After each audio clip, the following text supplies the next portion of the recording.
नमस्कार बंधू भगिनींनो, माझं नाव चैतन्य उषा लक्ष्मण पाटील। मी पाटणी कासून गावचा रहिवासी एक सुजाण नागरिक आहे। आता आपण आपले जे पाटणचे इथे डोलवी हा पाणी प्रश्नाबद्दल मागच्या व्हिडिओमध्ये आपण पाहिलंच, ठीक आहे। तर आजची जी आपली ही व्हिडिओ बनवते याच्यासाठी की आपल्या विभागामध्ये जे बरेच सारे प्रॉब्लेम आलेले आहेत ते म्हणजे किडनी स्टोन, मूतखडा बोला किंवा कावीळ बोला, हा आजार वाढण्याचं कारण जर आपण पाहिलं तर आपल्या विभागातील लोकांना शुद्ध पाण्यापासून आपण वंचित आहोत। तर आपल्या विभागातील लोकांना शुद्ध पाणी मिळत नाहीये। तर तो पाणी मिळण्यासाठी ऑलरेडी कंपनीने सांगितलं होतं की 2017च्या त्यांच्या पत्रामध्ये की आम्ही तुम्हाला फिल्टर पाणी घरपोच देऊ, ठीक आहे, किंवा जे काही विनामूल्य मोफत शुद्ध पाण्याचा पुरवठा ते करणार होते। पण अजूनपर्यंत आपल्यापर्यंत ते पोहोचत नाहीये।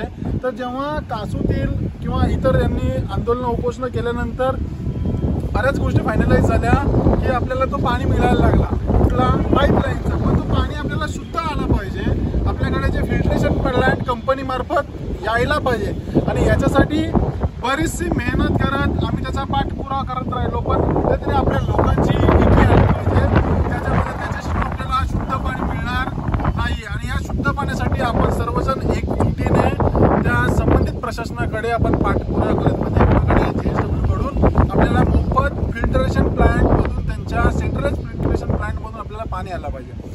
आज काही ठिकाणी म्हणजे फॉर एक्झाम्पल गडप किंवा डोलवी आणि माझ्यामध्ये आमटे या अशासारख्या ठिकाणी फिल्ट्रेशन प्लांट बसवले, पण या फिल्ट्रेशन प्लांट मधून नागरिकांना त्या पाणी बॉटल बाटला जो 5 किंवा 10 रुपये देऊन तो विकत आणावा लागतो ना घरी डोक्यावरती, ठीक आहे। तर मग माझा थेट सवाल आहे की आपल्या डोक्यावरचा हंडा उतरला का, ठीक आहे, याचा आपण स्वतःला प्रश्न विचारा। मग आपल्या डोक्यावरचा हंडा उतरत नाहीये तर संबंधित प्रशासन जर आपल्यासाठी एवढ्या उपाययोजना राबवतं तर आपल्या घरपोच मोफत शुद्ध पाणी मिळालं पाहिजे।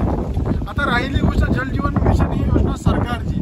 आता या सरकारच्या जलजीवन मिशन योजनेसाठी जरी आपल्याला एवढा खर्च केला आहे, ठीक आहे, आता ह्या खर्चासाठी बघा ते जर आपण योजना टाक्या बांधणं ही चांगली गोष्टी आहे, पण त्याचा येणारा तो खर्च आहे म्हणजे माझ्या मते त्याला किमान 1000 ते 1200 रुपये पर घंटी त्याला खर्च येणार आहे, ठीक आहे। जेवढ्या त्याच्यामध्ये मशिनरीज आहेत, पंपिंग आहे, काही असेल, या सर्व गोष्टी करण्याचा खर्च किती लागणार आपल्याला तेवढा लागणार आहे।